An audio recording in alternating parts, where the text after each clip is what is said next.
And now for something completely different. Watch us on YouTube. Listen on your favourite podcast platform. Or ask your smart speaker to play the podcast Leicester Till I Die. Subscribe, like, follow, and join in now. Strap yourself in. Because we're set up, switched on, and ready to go.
Follow us on Facebook, Twitter and Instagram.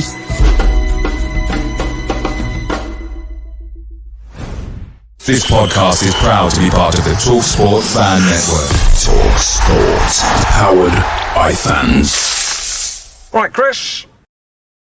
All right, good evening, good morning, good afternoon, good day, depending wherever you are listening to us from around the world. Welcome along.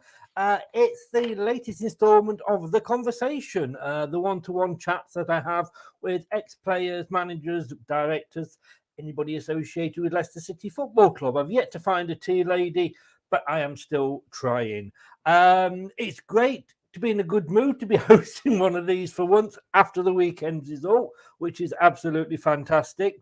Tonight, well, for me, this guy is a legend. He won a League Cup while he was at Leicester. He got promoted with us at Leicester. He was 5-time Swedish champion and 1-time Scottish Cup winner. Scottish Cup winner, Swedish Cup winner. So I should have gone to Specsavers. Wikipedia is a wonderful thing. And yes, you're going to ask this. I've warned him he's going to be asked this. We will be talking. He's the man that kept a certain Brazilian in his pocket for 180 minutes. He is the man, the legend, Pontus Kåmark. Good evening. How the devil are you, sir? Hi, Chris. Good evening. Thank you very much for that presentation. You know, that was even better than the original one, you know, so appreciate that. You are welcome. You are welcome. Obviously, we will come on to your time at Leicester, but obviously Swedish. You were born and you started in Sweden. We know like what the youth setup is like in this country. Is it easy basically what's the youth setup like for football in Sweden? Well, football is huge in Sweden as well. I mean, we're a smaller country, less population than England, and even the climate is worse. it can get worse. I tell you, it can get worse. So yes, it's colder, you know. But I would say we have a lot of green areas. You know, we have a good infrastructure for football. So and nowadays for the youngsters with the plastic surface or indoor big holes they have as well. You know, it wasn't like that before. So I would say it's not too bad actually to grow up there. You know, obviously it's not as big money, even if you come up in the first team. So for that reason, you need an education because you would not live on the money from the football. So, or you can't be realistic to do that in Sweden. So, but we train as much, you know. So we try, and it's quite big over here as well. Good. Yeah. You started. I mean, your youth team, I believe. Now, forgive my pronunciations. People that know me well will know that anything past Smith and Jones and White and Brown, I struggle with. And I went to Norway and I've been practicing, but I still struggle. Västerås was when you started with the youth team there. Yeah, I did. I grew up there in Västerås, same as Victor Lindelöf, actually. So, Right. yeah, his parents, I know. That's how old I am. So it's yeah. So I grew up. Don't worry. So I was there for 19 years. I played ice hockey, I played football. Wow. It's all kind of sports, but especially up in the national team, both ice hockey and football. So no, it's quite similar to Leicester, if I say Västerås, in that aspect that I think Västerås is about the 10th biggest city in Sweden. Obviously, only a little bit more than 100,000 in population, but I would say Leicester, if you look at it, is quite similar for that aspect. In I don't know in which place Leicester are, but I would reckon it's around that 8th, 9th, 10th biggest city in the UK. I think I'm safe to say that I've spoken to sort of a couple of ex-players that have maybe played cricket or a bit of rugby. Never spoken to an ex-footballer that's played ice hockey before. All right, yeah, we see. You see. What finally won you over to football? It was a close call, actually, because I had to choose between them. But I think you never know how you're gonna grow as a person, or when you're a kid or whatever. But just over 1 year, I had a lot of progress. I became better than my friends. I didn't train that much more, but sometimes you don't know how you develop. No. And with that said, I think it's very important to everybody to continue, because you never really know. And sometimes I wouldn't say it's a lottery, but it's still, the people develop differently. So for 1 year, I've never played youth football. I came from the as we say, pojklaget. That's the kids, and then you come into the juniors usually, and then you come to the first team. But I went straight through. I was selected to the youth national team, under 15, under 16, and then I got into I was the only chosen one for the world team of my age when I was 15. I was selected to go down to France and represent Sweden. So it went very quickly, to be honest. And then I played for the first team for a couple of years, and then I moved to Gothenburg. That was, I suppose, Gothenburg, very big club in Sweden. What was there any sort of, did you feel you were ready for it? Were you surprised that the move came when it did?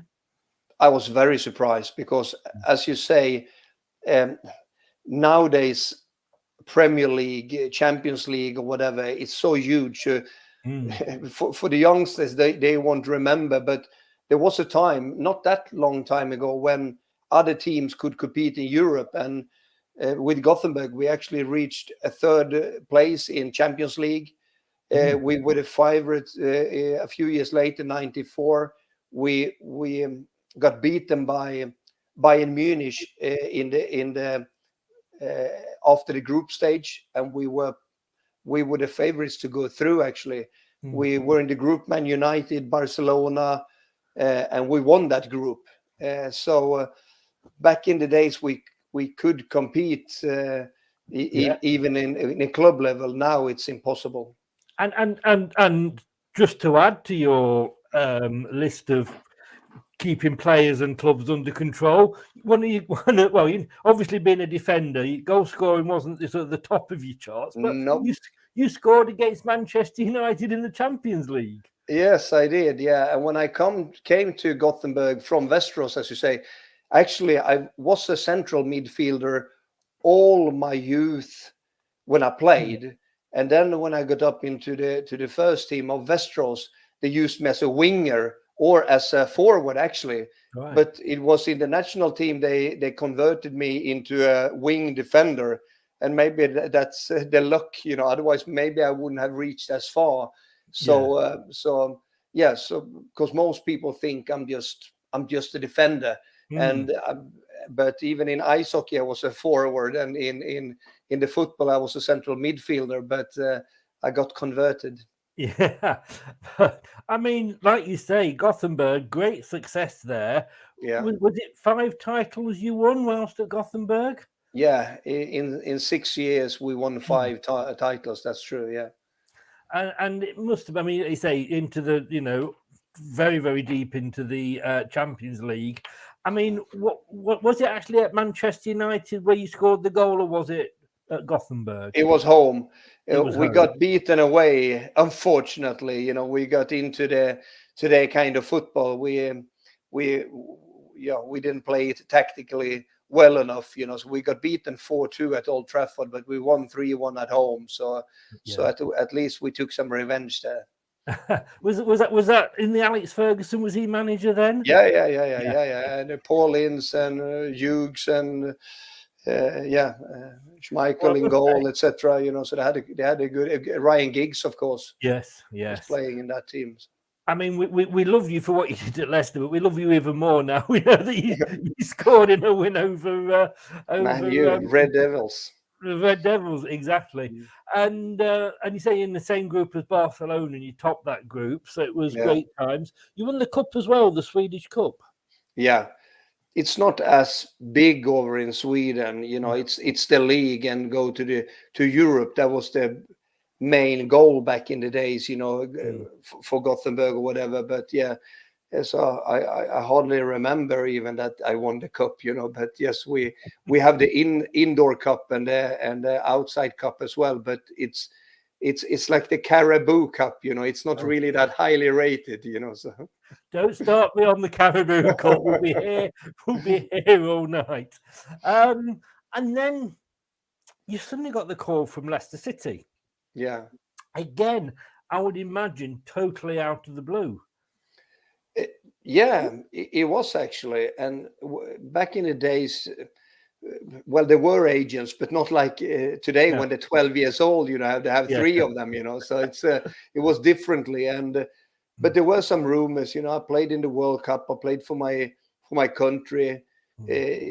It was also before the Bosman ruling, so it wasn't that easy, and you needed a work permit, So I got a little bit annoyed because it had to be a good offer, otherwise my club wouldn't be interested, if you know what I mean. So there had been a couple, Sporting Lisbon, some other clubs that came in, but the club said no. So I didn't think that it was, they were going to put a really good offer in, so that I could leave. And the same time, Leicester at that time wasn't even in the highest division. But but I thought I've done everything on the domestic and national team, and I really wanted to go abroad and play. So it was really good timing, for that move.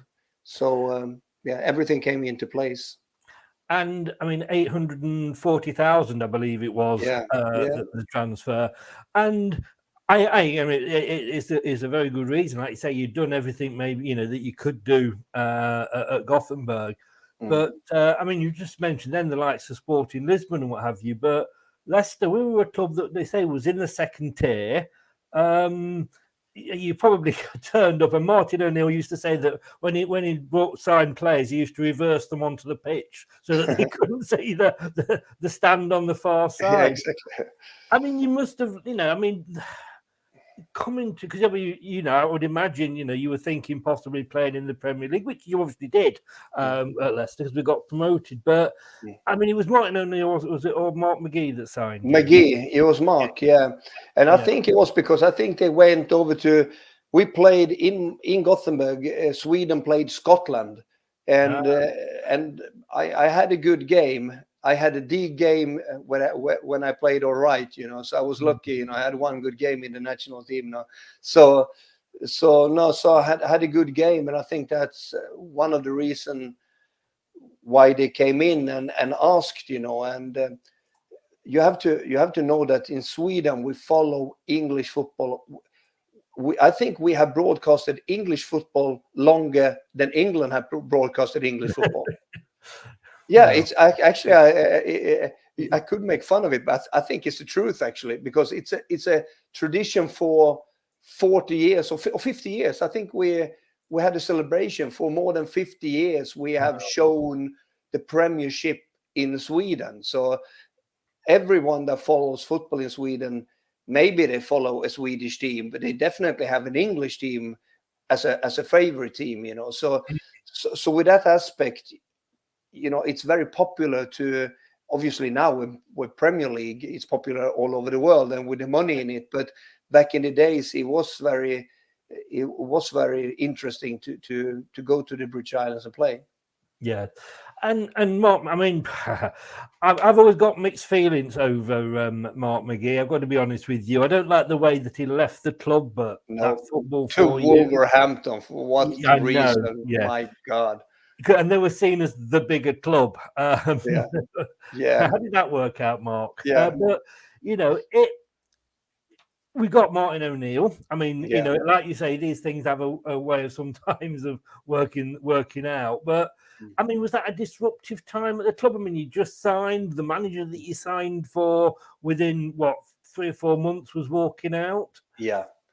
And I got injured as well with a cruciate ligament, so it was really strange time for that reason, so and very disappointing for me. So I felt a little bit ashamed and embarrassed, to come to a club, even 840 doesn't sound much nowadays, but it was still money back in the days, so and for a club the size of Leicester especially, yeah, so I just tried to get back into fitness, and people was very friendly. It's a, I don't just say that, it's a really, it's a special club. Leicester is a special club, it's nice people, even it's a nice city, even people around the club, in the club or whatever, so you just want to get back and do your best, Yes, I was going to say, you answered it there, but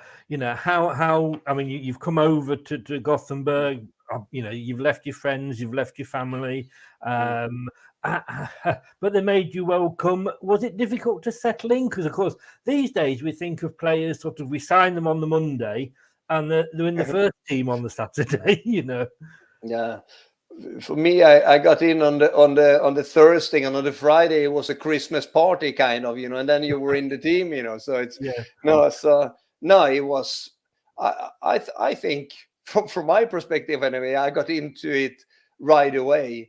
I mean, even if I have my Swedish accent or whatever, it's we can easily adopt with culture, with language.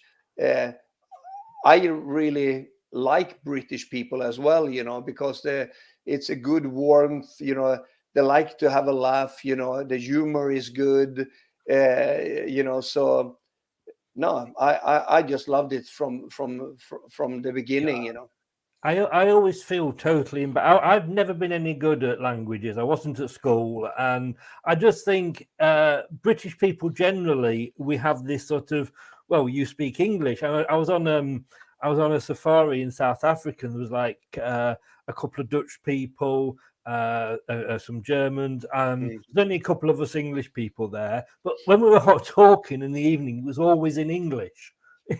Yeah, I'm sat there thinking, God, this is, in a way, it's a little bit embarrassing, but there we go. But like you say, so Mark McGee left, Martin O'Neill came in. Obviously, completely different style of manager. Yeah. How was it adapting to him? What was his thoughts on you when he first came in? Well, first I wasn't his signing, so I was, the hierarchy sometimes and how it can be, so I wasn't sure how he would react or whatever, but I think he was a gentleman. You know, he's a very smart person. He can be really hard. He has his black side as well, but no, he's a gentleman, you know, and he just wants performance. That's what he does.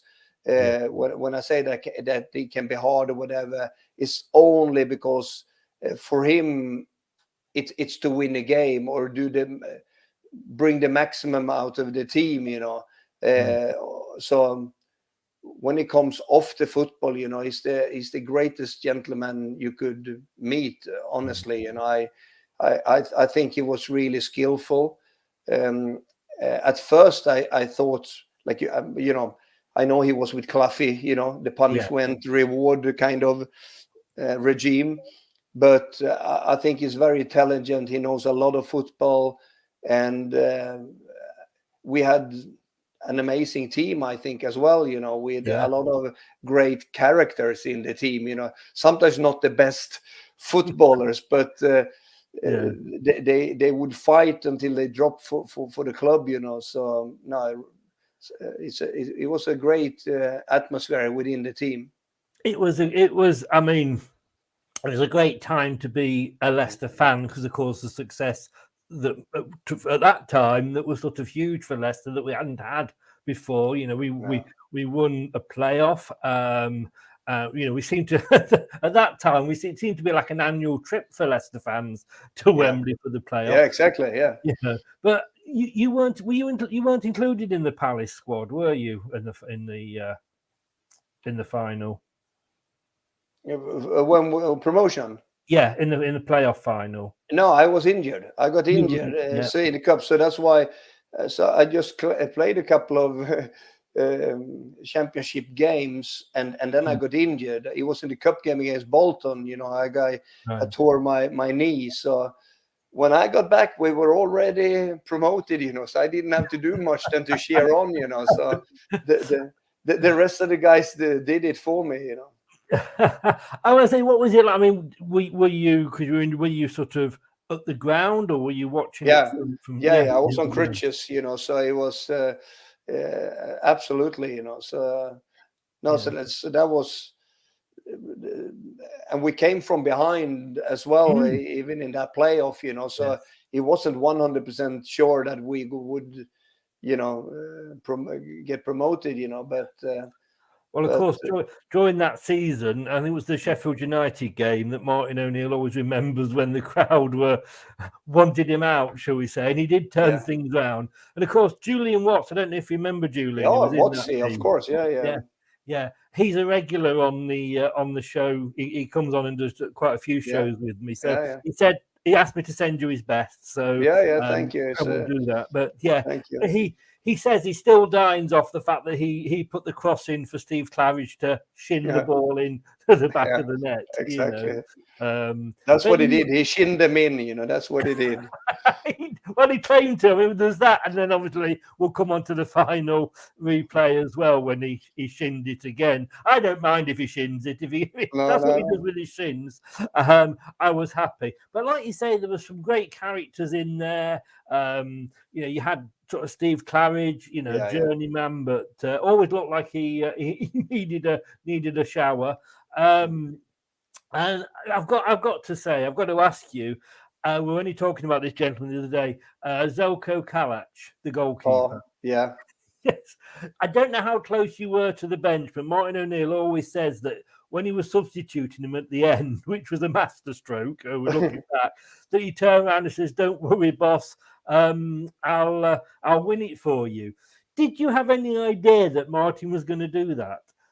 No, I didn't. You know, no. So, but I remember Zelko and Steve Korka as well. You know, Steve was he was a really good player actually. So, but Zelko had difficult moments, you know, between the posts at Leicester. You know, so he did some mistakes there.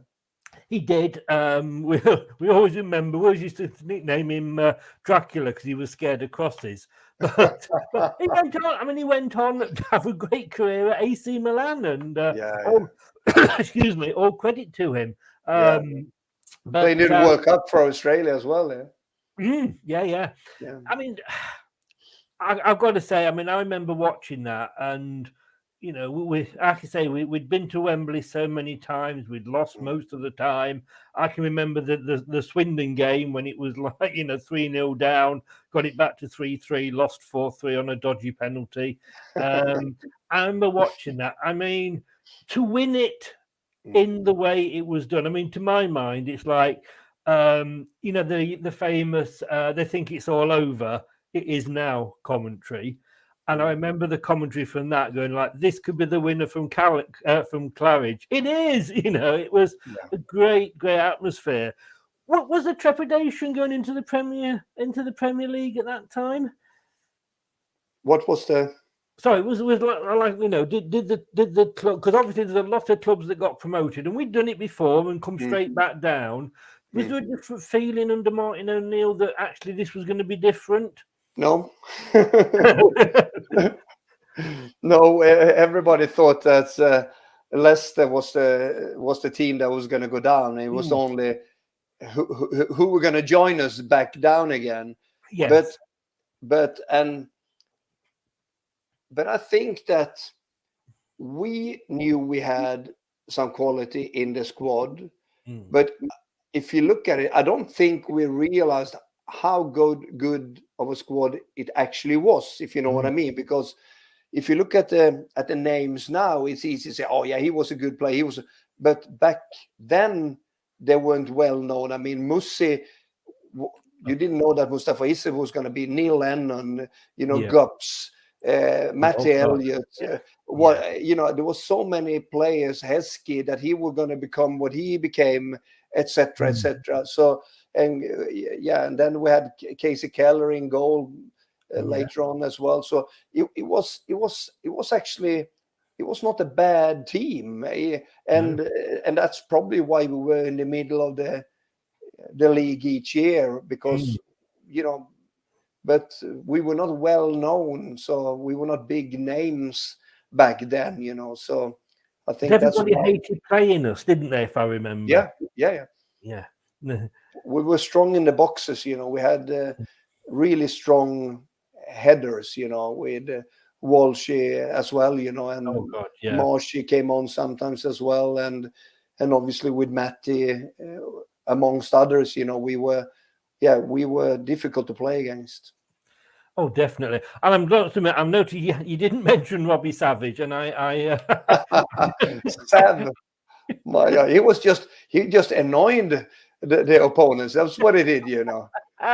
He frustrated them. That's what he did. He did.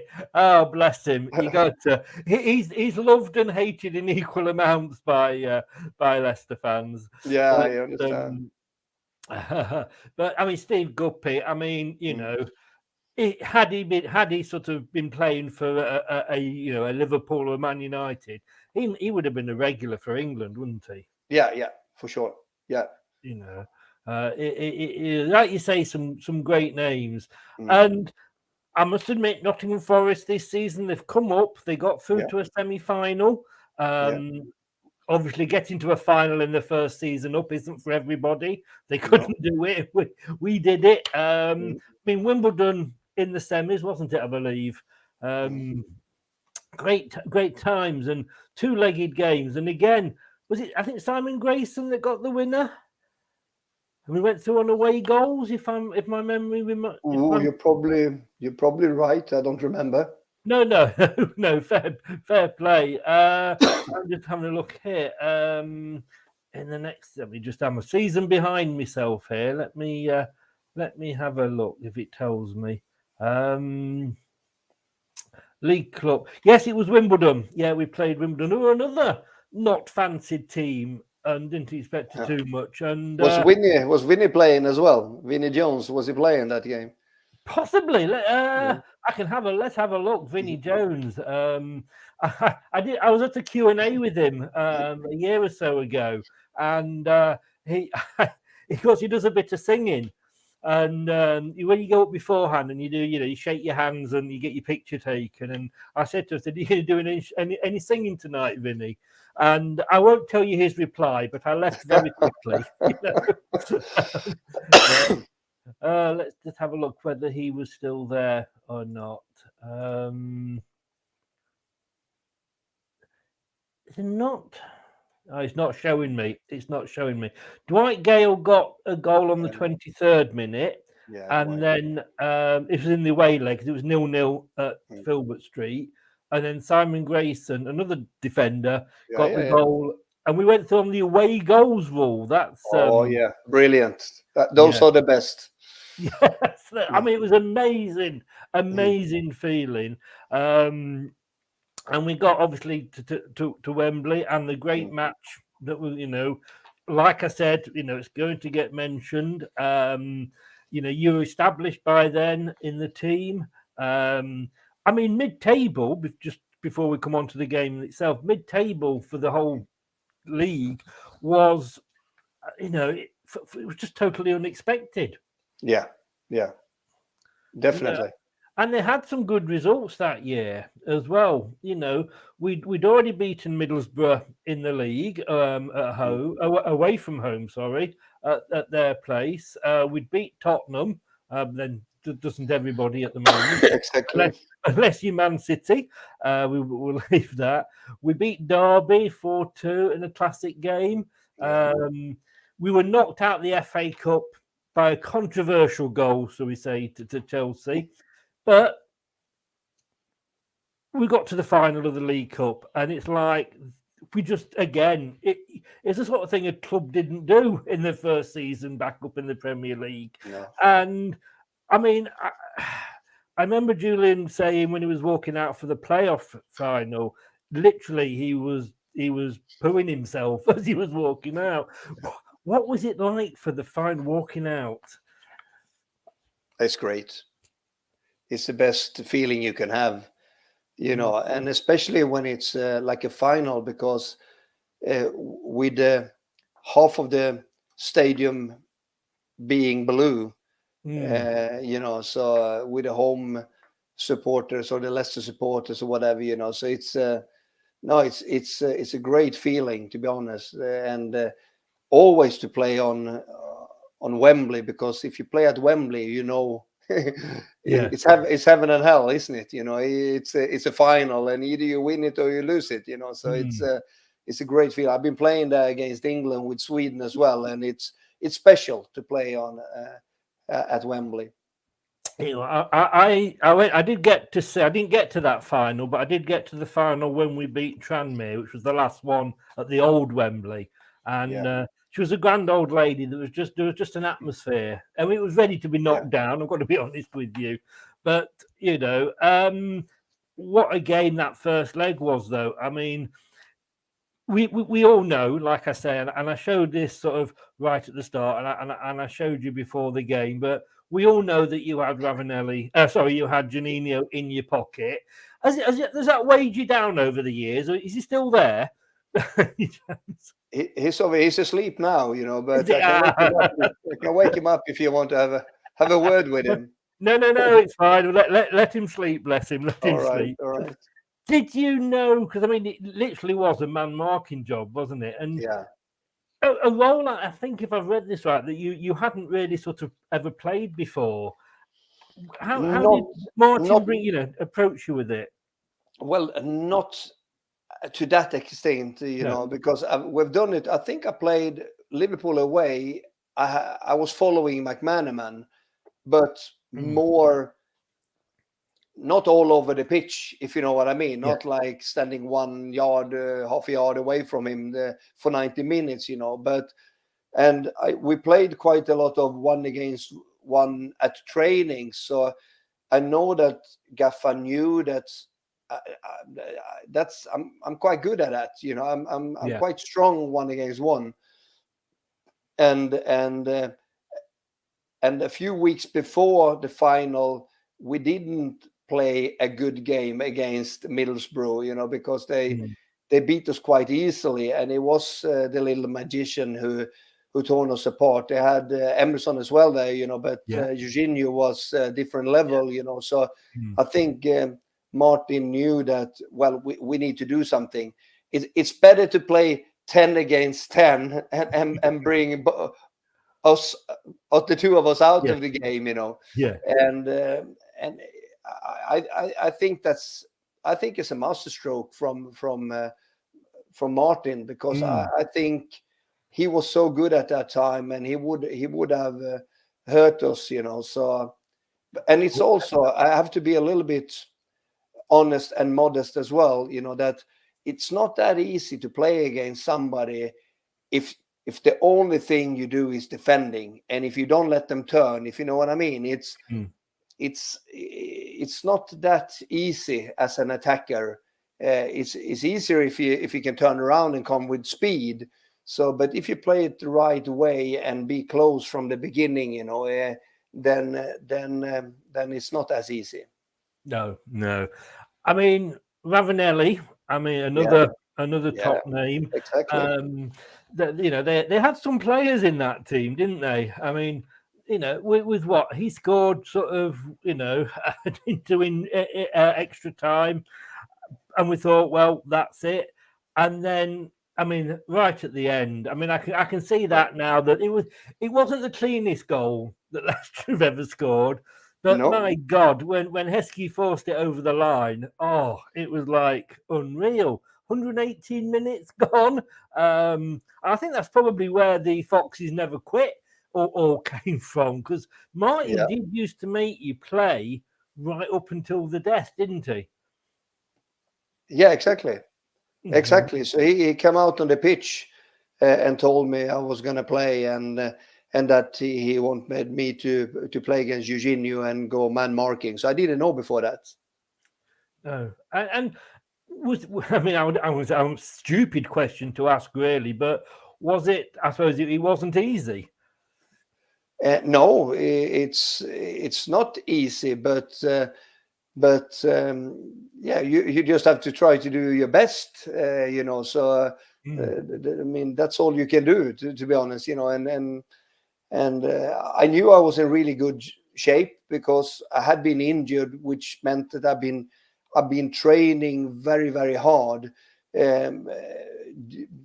actually just for this game, you could say. Sometimes it's better to get a match fitness that you play a lot of games, but if it's just one particular game, and if you've been out for a while, you can do a certain training. You can really train really hard, so you can have a really high fitness level. So I felt I was strong. So, and I knew my game has always been, when we played the World Cup, they wanted me to play against Romario, So I was quite used to the role to play against quick players, because that's probably was, the best part of my game as well. Yeah. David says here that 94-95 Champions League with Gothenburg was bloody great. Yeah, it was. Yeah, it was actually. And Anthony, I have seen your questions, Anthony. So I say we will come to some of them at the end. We said I bought Pontus on my Football Manager game for £3 million once. I was the manager of Aston Villa. He scored the winning goal to win me the FA Cup. You see. Yes, he's an Arsenal fan, so he always seems to sort of play as other teams or support other teams. I suppose that's what happens when you're an Arsenal fan. Chris, do you remember that Nigel Pearson was in that Middlesbrough team as well? Nigel, he was, wasn't he? Yes, the defender. Yeah. Yeah. I mean, in fairness, they had Bobby Robson was the manager. Yeah, exactly. Yeah. Bob Robson, and it was, but they just didn't. I feel because I think they got relegated as well. That at the end, they were both cup finals and got relegated. Yeah, they lost both finals and got relegated. That, things are against you when that happens in one season, doesn't it?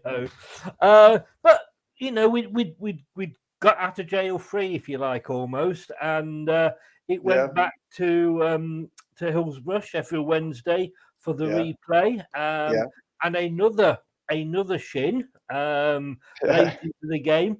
I mean, to be honest with you, there were two very evenly matched teams, weren't they? Yeah, they were definitely. Yeah, so it's occasions or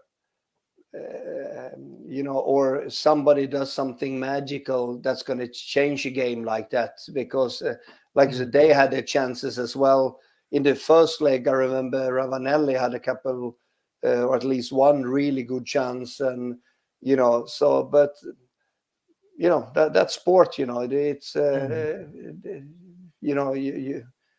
you need to put them away, otherwise it doesn't really matter, and you have to do it at the right time. So Yeah. some you win, some you lose.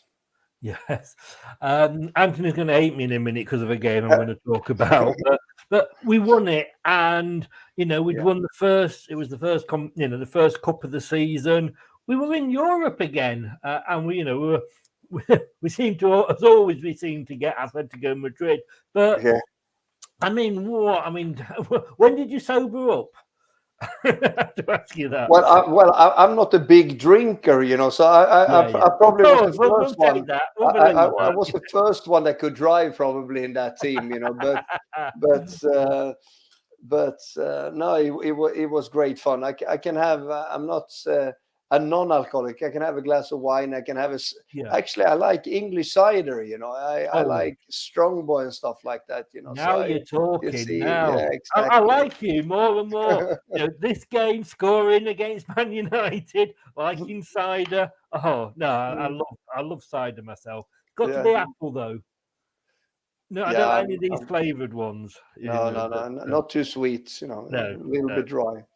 But yeah, I mean, it was great and just totally, like you say, unexpected. I mean, obviously, we all know the 5,000 to 1 story and that season, but this was up there with it. Like I say, expected to go straight back down, mid-table security, if you like, and safety, and a trophy. And it was it almost became our trophy for the next few seasons. But what? And just going back, I didn't realise you were saying that. You say you were injured, but I'm sorry, I should have mentioned this. But you were out for almost a year, weren't you? Yeah. Cruciate back in the days, the technique have gone, have progressed as well. Nowadays, but still, when you need to do a repair like that, it takes a long time to get back, because they still need to screw something into your leg, and stuff like that, and it has to grow into the bone and stuff, so it takes a long time, so that's the only sad thing I have with my career. I have 3 cruciate ligament repairs, so I've been out for 3 years, but except for that, it's been okay. Oh yeah. And I mean, what do you do when you're out for that long? Train. Is that all you can do? Is it? Yeah. That's what you do. Rocky Balboa. That's what you do. You train. Now I've got visions of you now with the music and the punch in the bag. Exactly. I mean, was there ever a time during that when you thought maybe this is it? No. Or were you always self-confident, thinking, "Yeah, I'm going to come back from this"? Yeah. No, never. Yeah. I just see it as an opportunity to train harder, because then you don't need a match fitness. You can really grind, so, that's what I just try to do,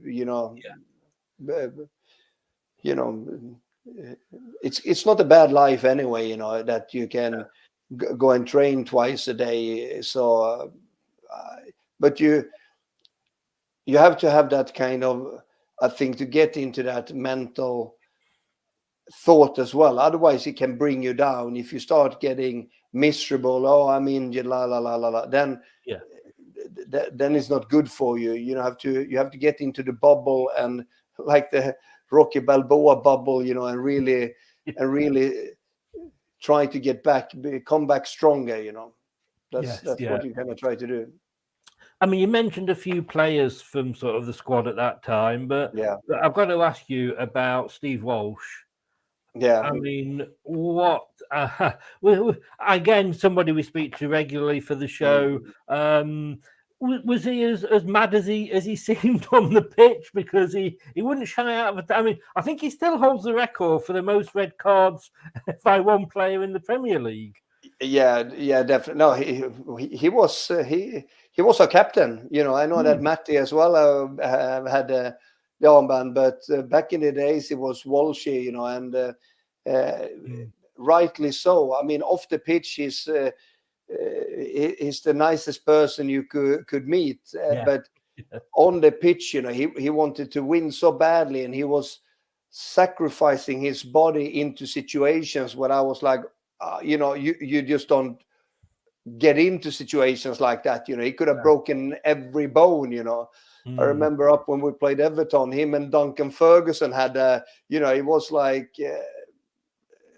you know, a real fight, you know, heavyweight fight, you know, rumble in the jungle with those two, you know. So no, he was he was a great character, you know, and he definitely wanted to win, and he really got into the situations, and that's also sets a standard for the rest of the team. It's good to have somebody like that shows for the rest of the team, you know, what it's worth, you know. And I think that's why, maybe because of him, but there were more players like that in the team, you know, that you know, even at Neil Lennon, you know, could really get in or whatever, you know. So we were a good battling team. We liked it like that, you know. If it was a little bit too nice and neat, you know, maybe we had trouble, you know. But when we could get in there and play it a bit harder, you know, I think that was to our advantage.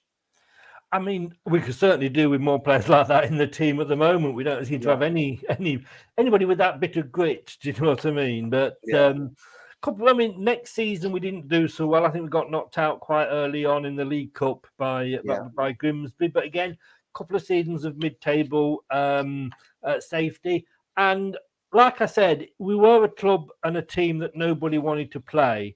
But I've got to talk to you about, and Anthony's going to not be happy now about this, but the 3-3 against Arsenal at Filbert Street.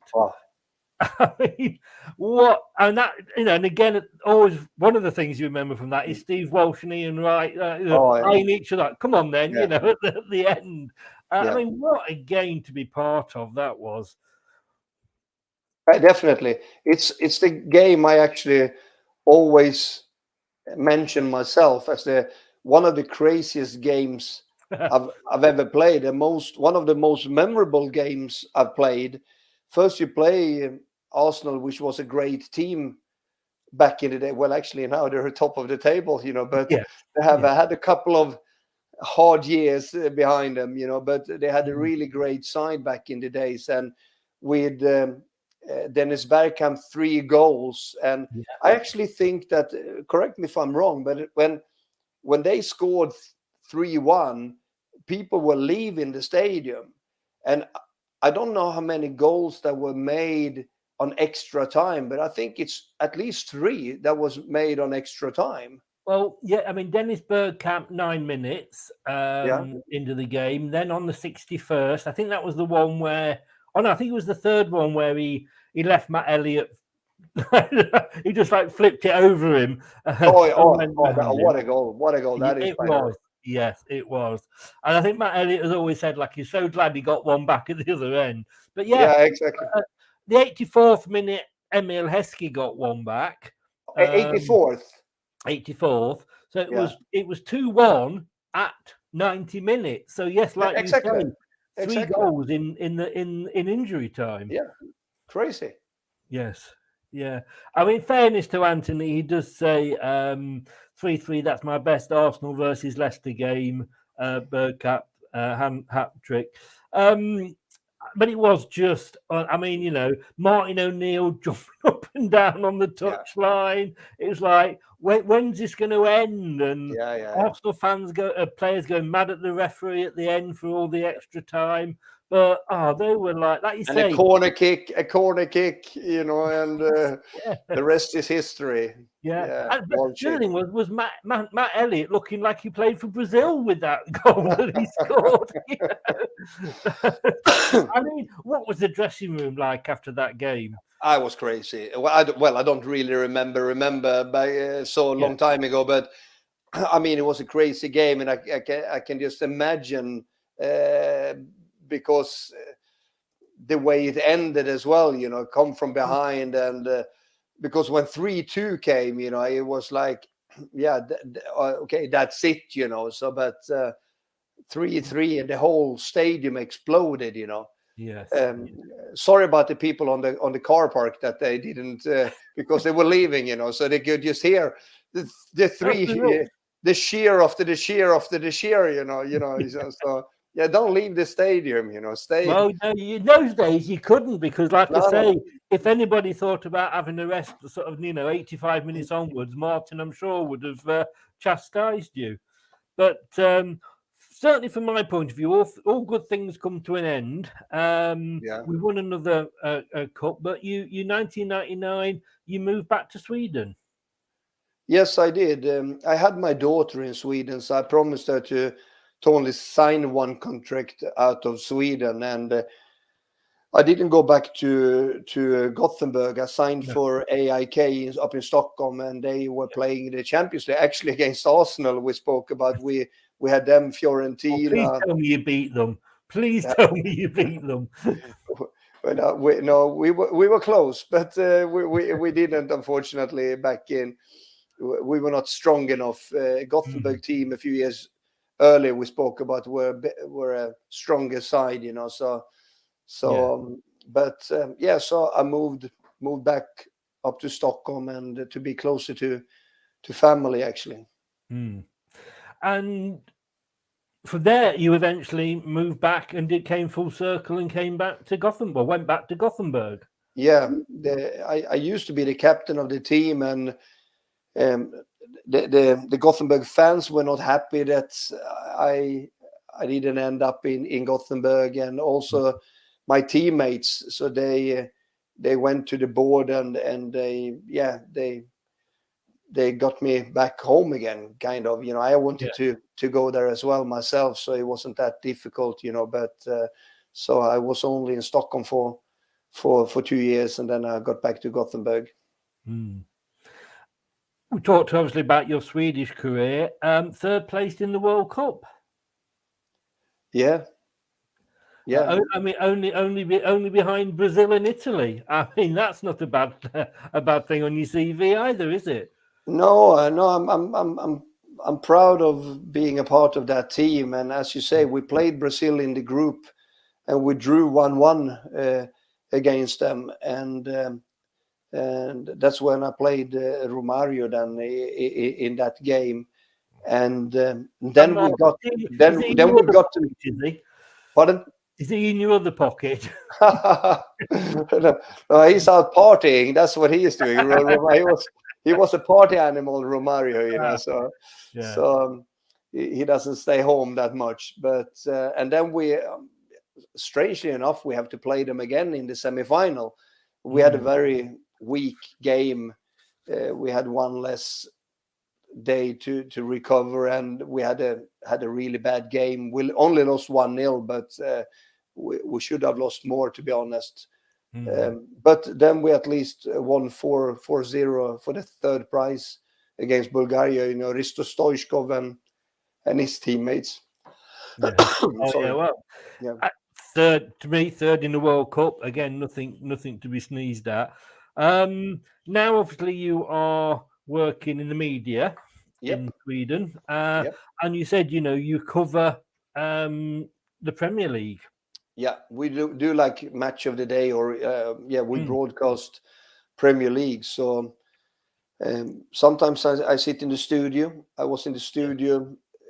Actually, we had the Villa Leicester game on Saturday, so that was really nice. Exactly. So and also the next weekend and the following weekend. So I have 3 weekends in a row now. I work in the studio. I also sometimes go to games as a expert commentaries. I was over for the New Year on the New Year's Eve. I was up in Wolverhampton because it was the Wolves Man U game, and the New Year's Day I was at Tottenham Villa actually. So I was working over in London then. But so occasionally I'm over as well, but otherwise it's studio work. Yeah. You must have been following obviously the season when we won that. Oh, where's it? I've moved it. That amazing trophy there. Yeah. I've held it. I have held it. You know. Brilliant! Because you came over. By the way, you were over to play in Stockholm. You played Barcelona up in Stockholm. So I was there as the ambassador of Leicester. So the cup was there. Yeah. That was that when Ahmed Musa scored 2 goals? Yes. Yeah.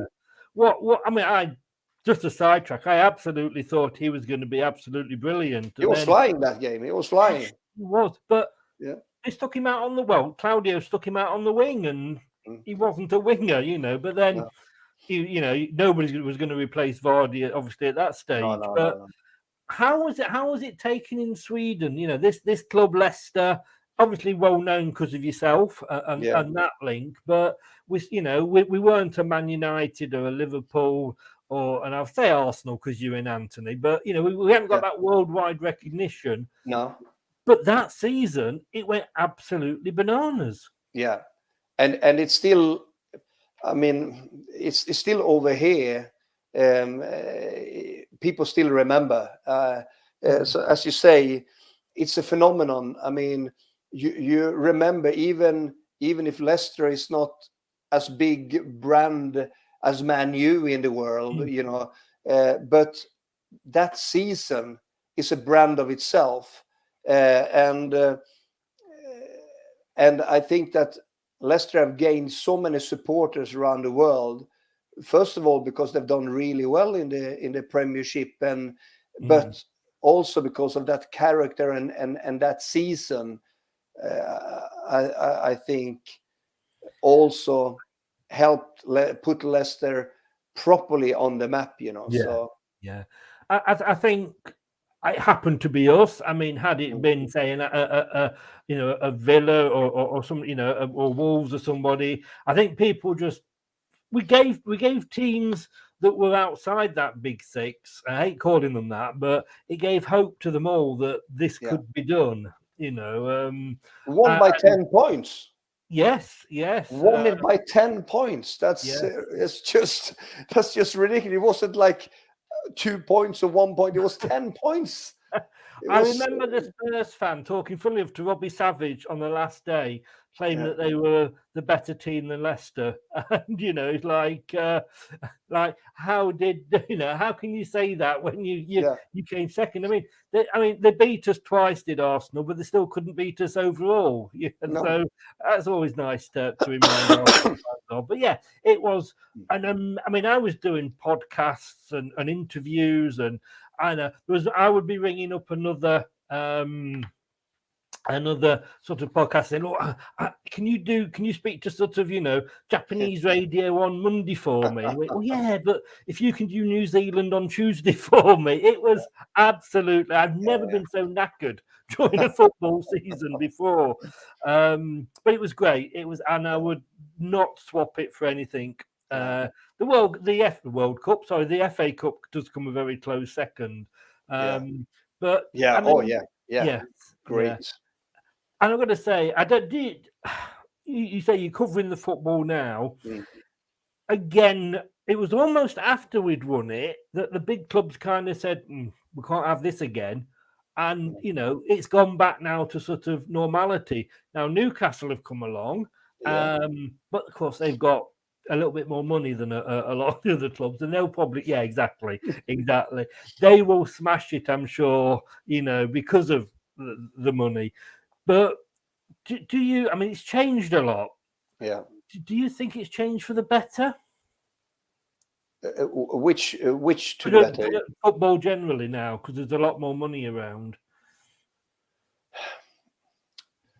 It's a difficult question. I wouldn't say to the better, and for that reason, I mean, it's for the better for the English team, because now, I mean, Leicester is probably a larger team than AC Milan, if you know what I mean, because there's so much money into the Premier League. So, but I also like when I want to have a strong Real Madrid, I want to have a strong Barcelona, Bayern Munich, etc. So, you know, I don't want it to be just all English, if you know what I mean. Because I think that loses a little bit of that you want the different team from different countries competing. Now the English team are buying just everybody because it's just so much money into it, and obviously it's fantastic for the British teams. I mean, to have players like that,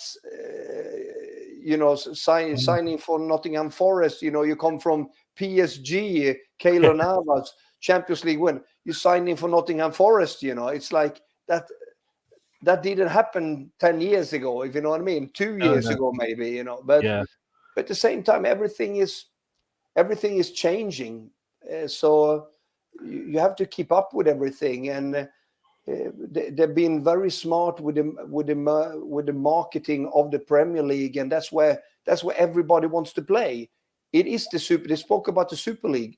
We have the Super League. It's the Premier League. Everybody wants to play in Premier League. So it's just so just get on with it. Indeed. A last question before I just come on to a couple of comments in the chat. Yeah. Do you have VAR in Sweden? No, we don't. You do. So when Not yet. Not yet. Do you want it? I mean, no. What's it like when you're sort of looking at the game and you're doing the match of the day equivalent, and you see that some of the decisions that are being made. I mean, I was all for it. I'm not going to lie. I was one of the advocates for getting it, but it's just absolutely being not used in the right way, in my opinion. No, I mean, there have been a lot of controversies, definitely. But I also think, because actually, when was what day was it? I'm thinking here now. Because since I'm a broadcaster, we can attend the hearing of the referees. So I was listening to, and you would be surprised. They're really decent people. They're not as bad, and there is usually, it's become so difficult to understand the ruling. So I have a degree. I have a referee degree. So I took that many years ago because I was working in the television. So sometimes the decisions are wrong, and sometimes they're very difficult to see the differences. But there is also a lot of time where the refereeing isn't as bad as you might think if you know the exact what's in the IFAB, what's in the book, what's the law of the game. So, but and I also think that you only focus on the decisions that is controversial, where even if it saves a game, because it would have been a mistake from the referee and the game could have been lost. Wasn't it in the Leicester game? There was a VAR in the Aston Villa game. You forget about the decisions that they do right, where they could have been wrong as well. So we love VAR when it goes in our favour, don't we? Yeah, exactly. That's what it is. So now I still, they can still do it better, and I think that the referee, if they would show people or show the broadcasting, and you can listen to how what they actually do to why they have a decision, then it's easier to understand. So I think that would be in their favor. I know that they're looking at it, but they haven't taken the decision yet to open up that door, But I think that would have been great to see what they're doing and how they're discussing and come to the conclusions, Yes, yeah. I still think we should have ex-players running it, but that's just me. Just a couple to finish Who? on now. Who, by the way? Vinnie Jones and Keelan Watts said he'd love to do it. Say, Vinnie Jones. I mean, Nothing would be red card for sure. He could just come. You can imagine him and Steve Walsh doing it, couldn't you? You know, Vinnie Jones came down and said that was offside. You're not going to argue with him. Anthony says here, Pontus, would you ever go into management and manage a team, and what team would you manage? I have a coaching degree, but I never picked it up. I chose to go on a civil career. I run 2 businesses, and I also chose. It's easy with the television because then you can just tell them what they should have done. You know, it's so much easier to be a profit afterwards. You know, so So. It's a godforsaken job management, isn't it? Yeah, over here, it's not that many good jobs, and then you might have to move. And I train the youth. That's what I do a little bit. I train my son, etc. You know, but so far, no, I never got into that. You could say I chose the television. I've been working for the Swedish television for 23 years. Wow. So. I think that's maybe easier than to coach a team. I'm sure it is, and I'd imagine your wife's very grateful you chose that career as well. He also asked, who was the best player you came up against in your career? I would say Marco van Basten, if you remember him, when he played for AC Milan. We played one of our first Champions League games was against Milan away, and they had that famous Sacchi team. You know, they have all the 3: Rijkaard, Van Basten, Gullit. They have the Italian national team basically. You know, with those 3 extra, and we lost 4-0, and Van Basten scored all 4. You know, so he was a good player. But he was a really a good team player and a fantastic finisher, to be honest. You know, Marco. So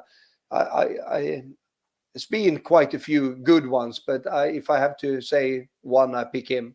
Yes, yeah. Oh well, I mean, like you say, amazing talent he was. Yeah. And last one that is asked here, I've just lost it now. Where was it? He was asking about the goalkeeper, Thomas Ravelli. Yeah, madman. Yeah. How good was he? Because he was not bad as a goalkeeper, was he? No, he's got good agility, you know, and I know him very well because I played with him here in Gothenburg and also in the national team, you know. But he wasn't that good, no. But he's very skillful to read the game, and there is an episode with him when where he used to play for Öster in Växjö. It's a city, a smaller city, right. And they also have running tracks, athletic tracks around it, and they were doing high jumps, and he just went over there with his studs and flew over 2 meters.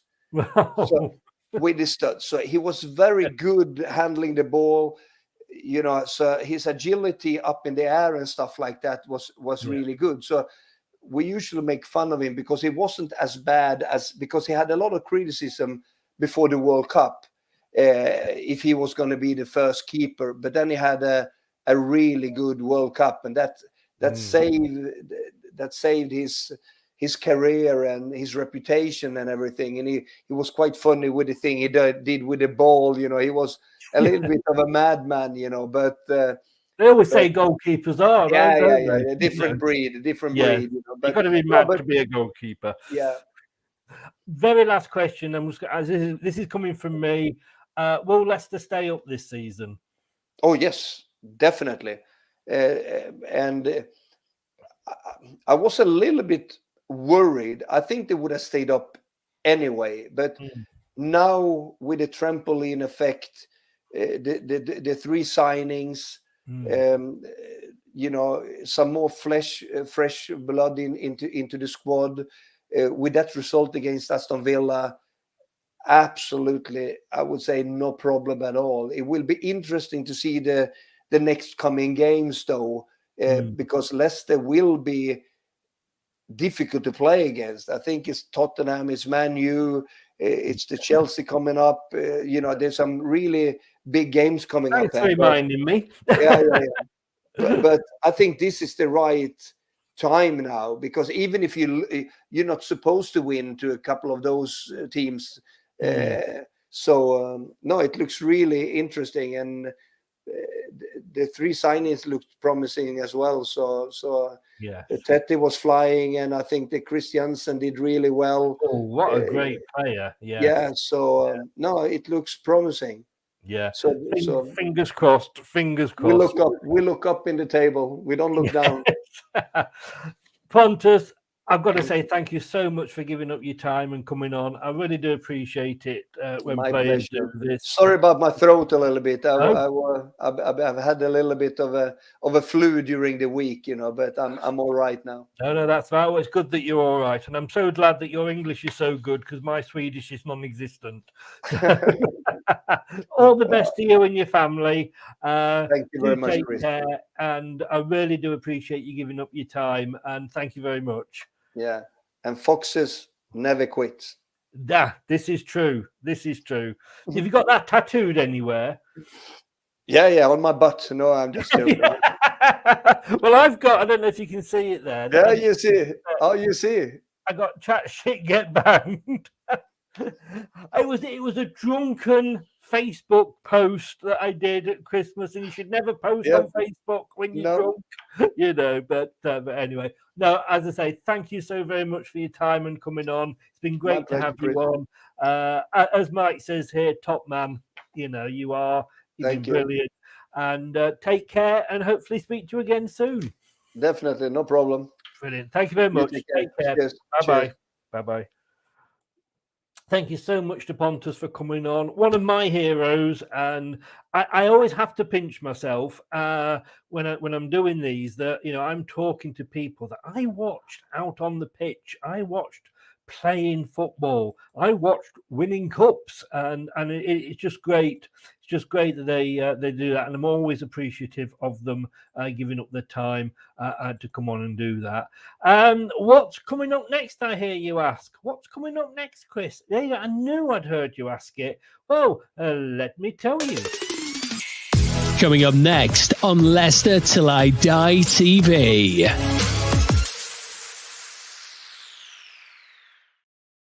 2:00 tomorrow. 2:00 tomorrow. What am I saying? This is not rum and coke. This is just coke. Okay. 9:00 tomorrow night. We are going to be doing the prediction show. Steve Linux will be back with us for that. Join us then. I'm not in the lead anymore. I'll just leave it at that. Thank you 100% to say to Pontus for coming on.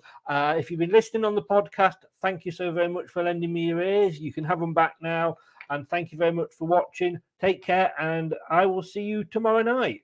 Well, we've also got another in conversation with. I forgot almost forgot. Saved it at the last minute. 9:00 on Wednesday. 9:00 on Wednesday. If you're doing nothing and you like these conversations, Russell Osman, pop in and have a chat and see what he's got to say for himself about his time at Leicester. It's amazing. Some of the players you think, oh my God, yes, of course. Yes. Makes me feel really, really old. I'm going to go now and put my feet up and have a cocoa. We'll see you tomorrow night. Thanks for watching, and thank you for listening on the podcast. As always, wouldn't be worth doing without you guys. Take care. See you tomorrow. This podcast is proud to be part of the TalkSport Fan Network. TalkSport. Powered by fans. That's all, folks. Thanks for watching Leicester Till I Die. This is Chris saying goodbye, and see you next time.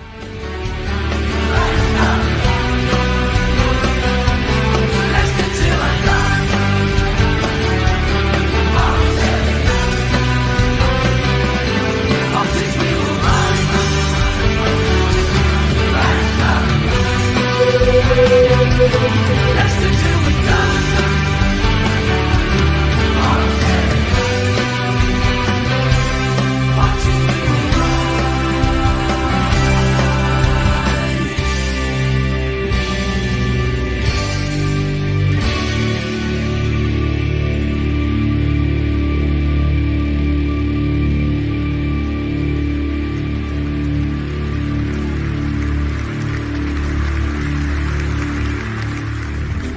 Thanks for watching. These videos are tremendous. You better like them too, or I'll be back. Leicester Till I Die TV. They think